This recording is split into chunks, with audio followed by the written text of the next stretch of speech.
Mr. Zungu, yesterday we paused where you were meeting with Warrant Officer Makubo. You remember?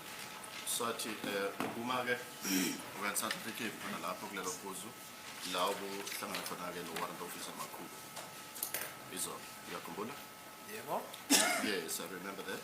It is also your evidence that thereafter that you then met with Warrant Officer Makubo together with Colonel Buthelezi, Joyce Buthelezi. Emva kwalokho ke wahlangana naye ke uMakubo no Colonel Buthelezi. Yebo. Yes. Okay. Now, Warrant Officer Makubo had dismissed your evidence as false. Now I want to know what happened during your meeting with both officers. Now, if it was both, I don't know, just tell us. Manje ke warrant officer Makubo uqhithile ke ubufakazi bakho wathi akusilona iqiniso. Kwenzakalane ke kulo mhlangano. Wathi wakho ke nalamaphoyisa amabili mangabe ilokho kwenzeka.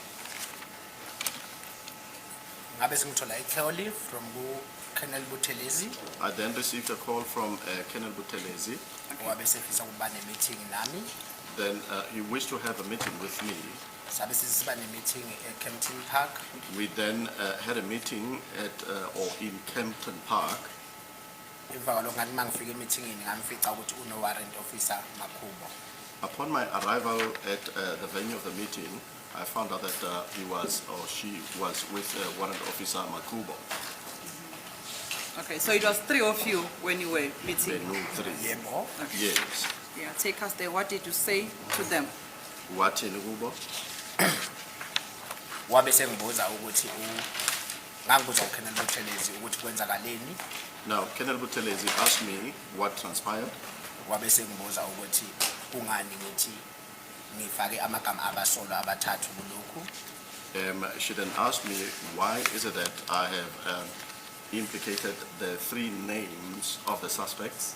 Wabe sengibuza ukuthi lolo lwazi ngilithola kuphi. She then asked me where did I get that information from.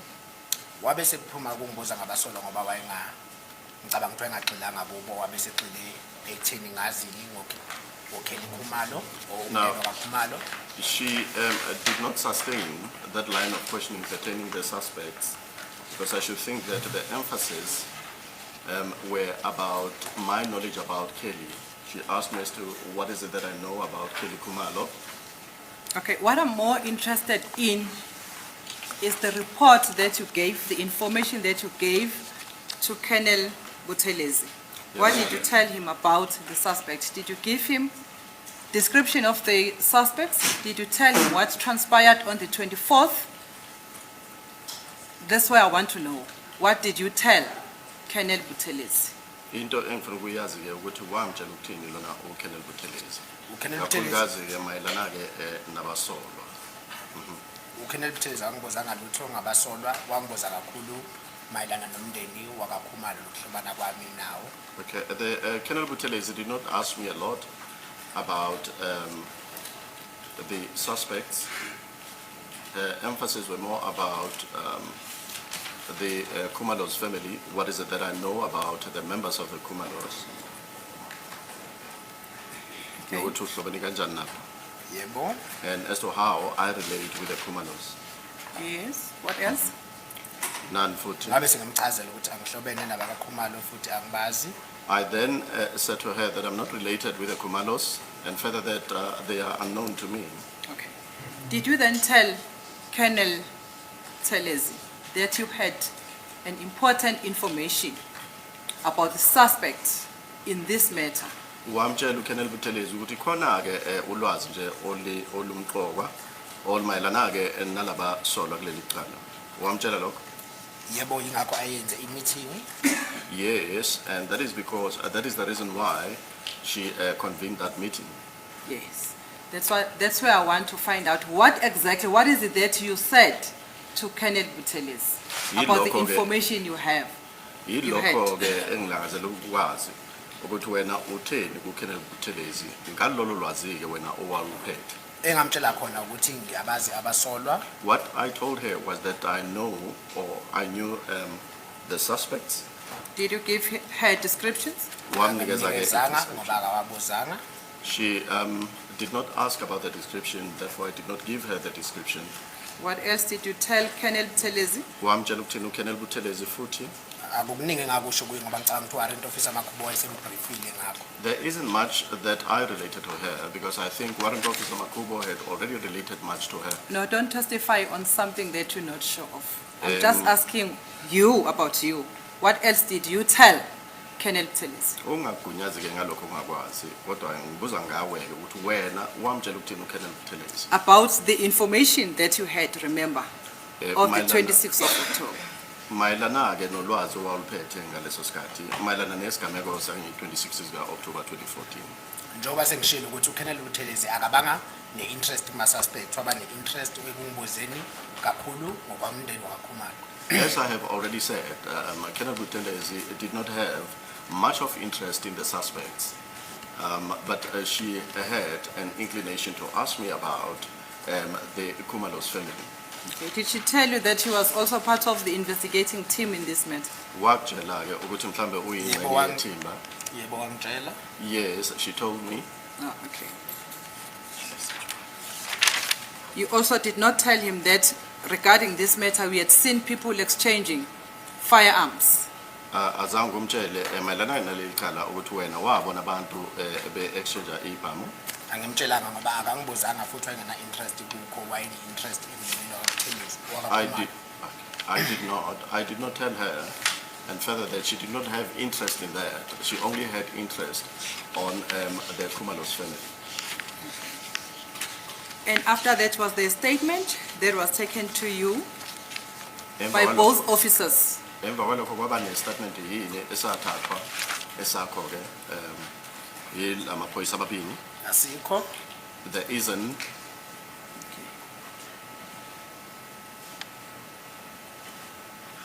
And when was that, if you can still remember, when was that meeting with Colonel Buthelezi and Makhubo? Was it still in 2019 or 2018?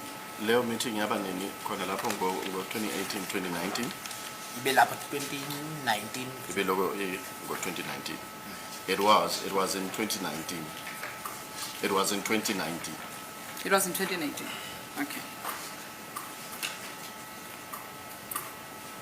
Let's go back to the record, my lord, of the appearances of the 7th September 2023. Page 63, paragraph 22, line 22.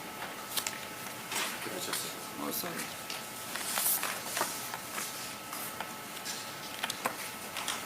It's just a small line, I can read it for the witness. All right, we are in possession of it.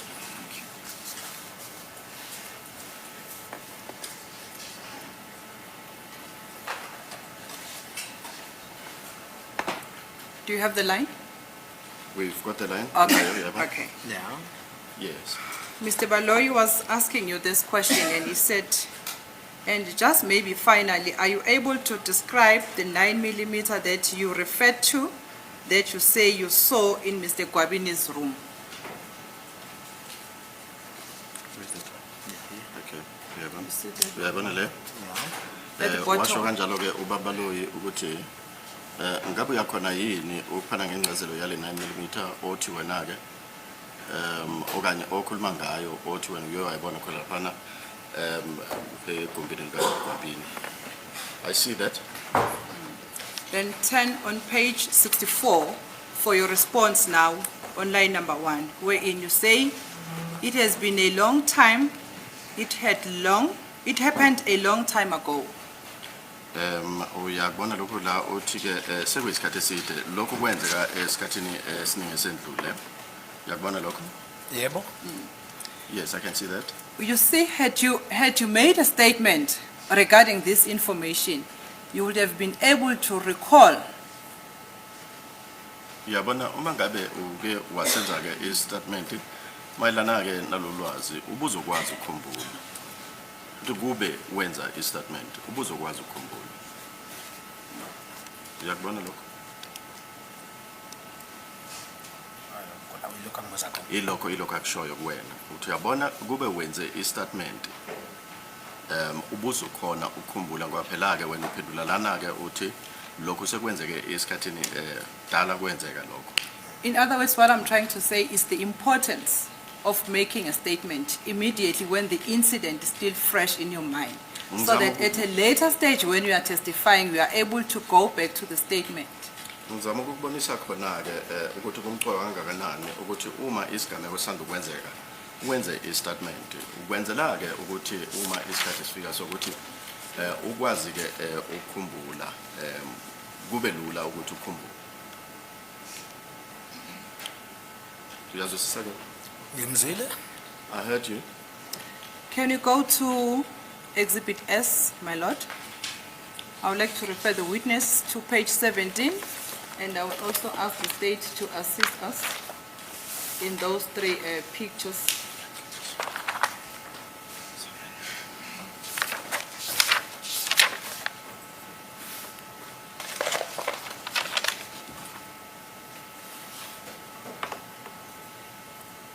It's page 285 and 335. No, not that one. Yes.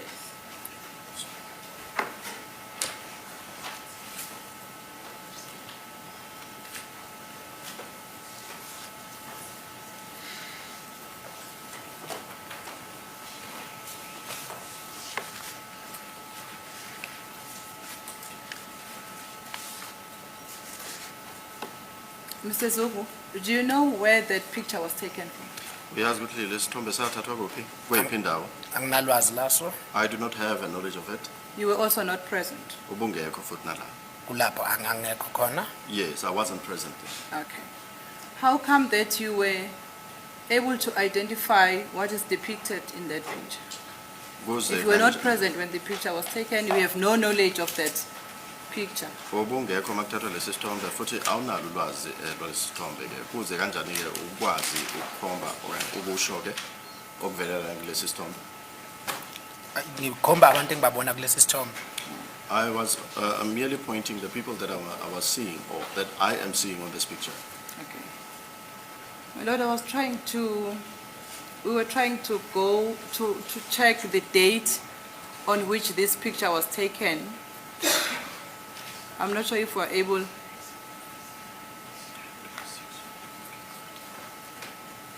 we can't. Well, from the memory stick, my lord, that was provided to us by the state, we could see the date on which this picture was taken. This picture, Mr. Zungu, was taken on the 26th of October, 2014 at around about 5 in the afternoon. Lesi sithombe ke babzungu sathathwa nge-26 October 2014 28 minutes past 5. They are the set of three, all of them taken respectively from 5 o'clock to 5:30. Yabona? Yebo ngiyabona. Yes, I can see that. And you see that that place is where it's George Koch Hostel in Johannesburg. Leyo ndawo ke kuse George Koch ihostel lasekhona eJoburg. It's not the hostel wherein you said the accused were. Kanti ke akulona ihostel la wena wathi khona abamangalelwa bebekulo. In other words, the version I'm putting to you is that picture was taken at around 5 when they were not in hostel, Sutu hostel as you said, but they were in George Koch Hostel in Johannesburg. What do you say to that? Engibonisa sona ke sithathwe ngabo 5 babengekho khona lapha kulela hostel lase uSuthu hostel eForslowrest kodwa ke bese George Koch uma kuthathwa ke lesi sithombe uthini ngalokho? Do you have any comment? Ngabe Angina comment ngibona abasolwa nje kuphela kuso. Ukuthi babe kuphi ngosiphi isikhathi angabasala ngemuva. I do not have any comment. All I can say is that I can see the suspects in this picture. As to where they were during the time, I wasn't even following them. Okay. When you, if counsel can just indicate where it states that the picture was taken at George Koch, unless if that was instruction from that case. Now she says that is discernible from the picture, as I followed the evidence. Thank you, my lord. Yes, that's the buildings. Yes. But I don't think that's a proper objection, my lord, because we were just putting the version, our version to the witness.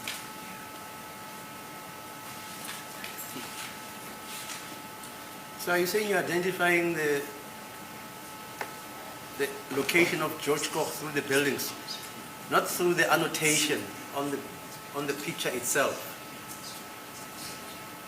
Mr. Baloi, what is the position? You remember when you... Yes. I understand my colleague that that is the submission that they're making. They're putting it to the witness that that's what the accused will say, that it was taken. But not that ex fac here, the Yes. picture itself. There is nomenclature which is Yes. embedded in the very picture, which shows where it was taken. That's my- The yes. graphics. Yes, There's no graphics on that picture. Yes, that's my understanding. Okay, That's fine. why we raised this objection. Okay. Yeah.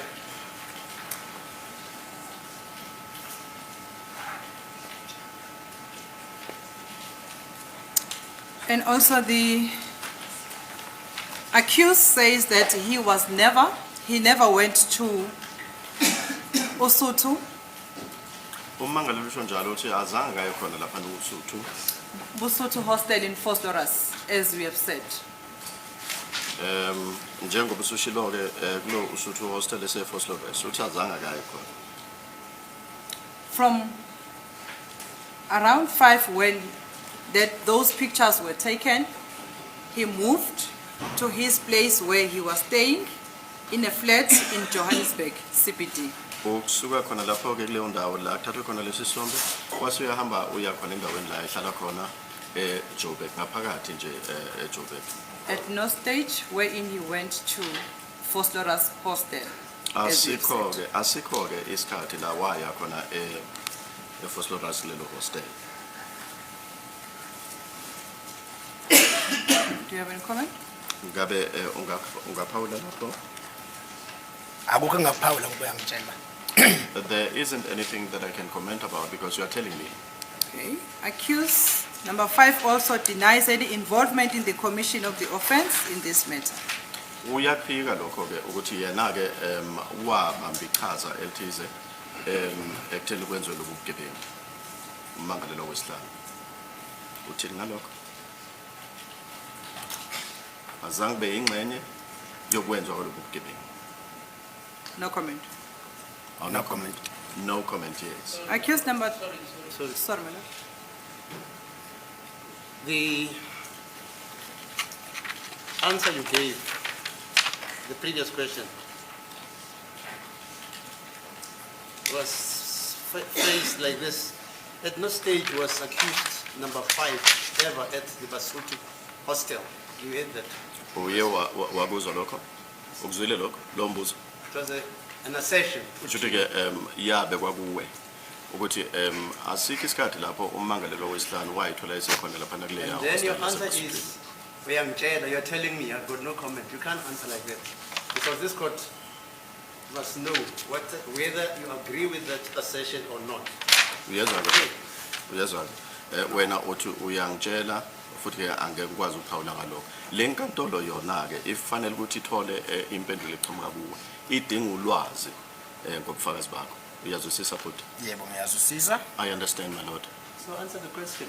Pendula ke umbuzo ke. No, mina nginesiqiniseko sokuthi wayekhona ehostela ngambona yini. Uma ngibuza ngibengithi ngibuza ngalesithombe ukuthi ngo5:30 wayengekho noma ise George Koch.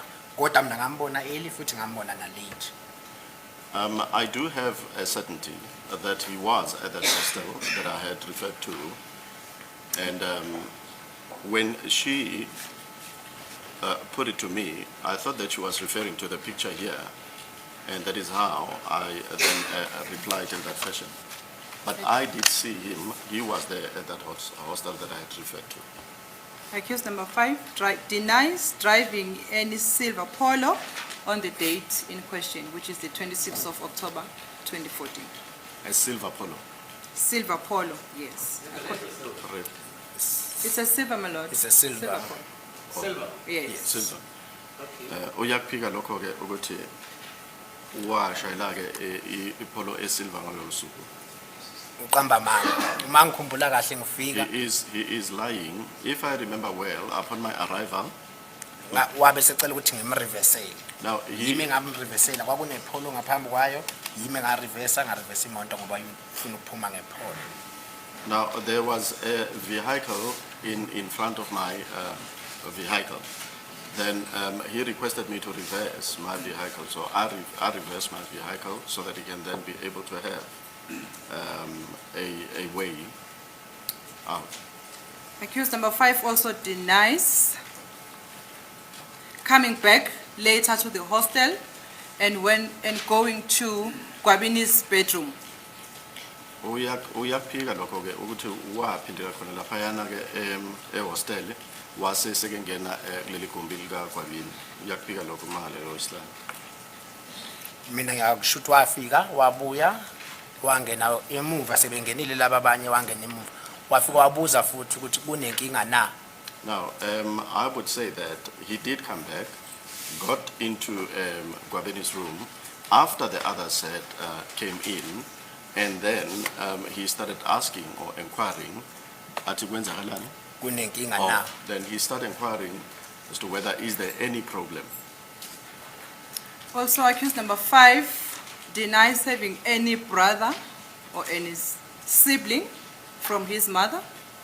Uyaphika lokho ke umangalelo Islam uthi ukhona umfowabo okuyena ke wazalwa naye ke uthoma kuma wakhe. And Uyaphika. denies any knowledge of his relatives by the name of Nkazimulo Ntuli. Uthi ke uyaphika lokho ke uthi khona ke relative yakhe ebizwa ke uNkazimulo Ntuli.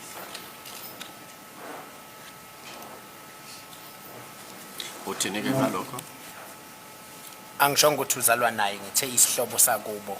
I didn't say that they were born from the same mother. I just said that he is related with him. And on the date in question, on the 26th of October 2014, accused number 5 says he was at work where he was employed in Johannesburg Uthi up nge- until 1 o'clock. Uthi nge 26 October 2014 mangalelo wesihlanu bekesemsebenzini eJoburg la ukuthi uye washayisa khona ngo 1 o'clock. And then went to his flat and then later went to George Koch flats. Wase George Koch hostel, sorry, my lord, not flat. wase hostel. ke ethi makashayisa emsebenzini waya ke eflatini lakhe uma esuke eflatini lakhe waya khona laphana ehostel lase George Koch. Uthini ke? Angeke ngazi ukuthi uhambe kanjani kodwa mina ngambona early futhi ngambona nantambama. I wouldn't say as to the particular spots that he went to, but I would ascertain that I saw him in the morning and I also saw him late in the afternoon. Not in the morning, emini. Or in the day, I saw him later in the day. My lord, that is the end of my cross-examination at this stage. However, my lord, I would ask that the witness be recalled because I need to get my own device to open these pictures wherein the date when these pictures were taken will be reflected, my lord, because from the state device, it's not reflected, whereas in my memory stick it is, my lord. I'll just have to get that. So when will that happen? It can be today, my lord. Okay, fine. You can do So it. you must stand down, gentlemen. My lord, maybe if there is another witness, maybe we can proceed with another witness whilst I'm making the arrangements. I will inform the state as soon as I'm ready, my lord. Okay. Thank you, my lord. That is in order, my lord. That is in order. Okay. I don't know, are we going to do the re-exam now, or is it also going to stand? No, you'll have to stand. Procedurally, you can't. Has it got this? The witness can then. Yeah, can you stand down? Stand You'll down. be Bazophinde. later. Danke. Khumalo, we'll just